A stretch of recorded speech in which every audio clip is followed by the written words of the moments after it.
महाराष्ट्र की राजनीति में एक और चैप्टर जुड़ गया है। उस चैप्टर का नाम है उद्धव और राज ठाकरे का मिलन।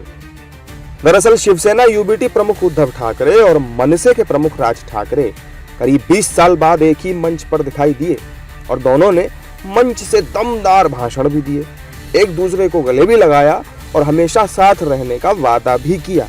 लेकिन ठाकरे भाइयों के साथ आने पर राजनीति होने लगी है। इस रैली को शिवसेना यूबीटी के सांसद संजय राउत ने ऐतिहासिक करार दिया। वो 20 साल के बाद एक मंच साझा कर रहे हैं। ये हमारी सबकी इच्छा रही हमेशा कि ये सब एक साथ आकर जो महाराष्ट्र के दुश्मन है, मराठी मानुष के दुश्मन है, उनके खिलाफ ताकत से हमको लड़ाई करनी चाहिए।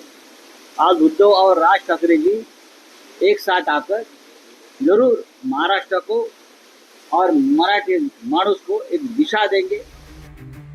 ठाकरे बंधुओं के साथ आने पर कांग्रेस की भी प्रतिक्रिया आई।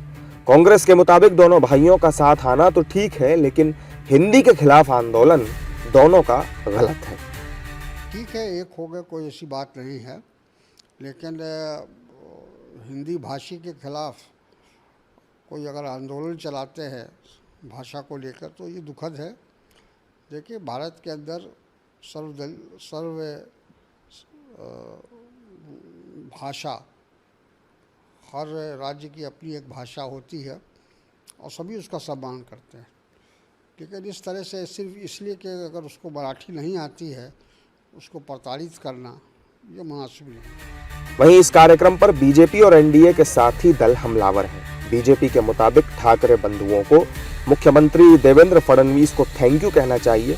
वहीं एनडीए के दूसरे नेताओं ने इसे स्वार्थ का मिलन बताया। देखिए, मुझे ऐसा लगता है कि दोनों ठाकरे बंधु ने आज जो सभा उन्होंने की है तो उसको उन्हें आभार सभा का नाम देना चाहिए।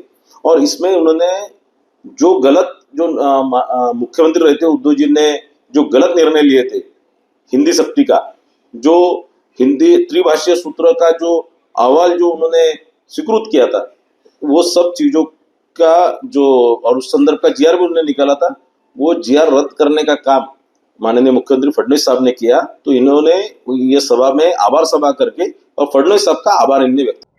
मुझे नहीं पता कि मन मुटाव मिटा है कि नहीं मिटा है। कई बार तस्वीरें ऐसी सामने आती हैं जो राजनीतिक लाभ की दृष्टि से होती हैं, ना कि वैचारिक संबंधों के जुड़ने से।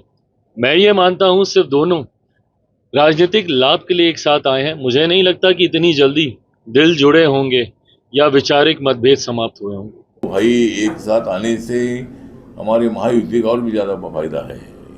फायदा का इम्पोर्टेंस ये है कि महाविकास आघाड़ी में फूट हो जाएगी और कांग्रेस पार्टी, राष्ट्रवादी कांग्रेस पार्टी अलग रहेगी और उद्धव ठाकरे को मतलब वहाँ से बाहर आना पड़ेगा, क्योंकि राज ठाकरे का कहना यह है कि अगर अपने दोनों को साथ चलना है तो और किसी की आवश्यकता नहीं है। इसीलिए मतलब ये दोनों एक साथ आए हैं, देखते हैं कितनी देर एक साथ रहते हैं। जाहिर है कि महाराष्ट्र सरकार की 3 लैंग्वेज पॉलिसी के तहत हिंदी पढ़ाने के फैसले ने उद्धव और राज ठाकरे को साथ लाने के लिए जमीन तैयार कर दी। इस साल के अंत में महाराष्ट्र में नगर निगम के चुनाव होने हैं और इन चुनावों में दोनों की एकता का बड़ा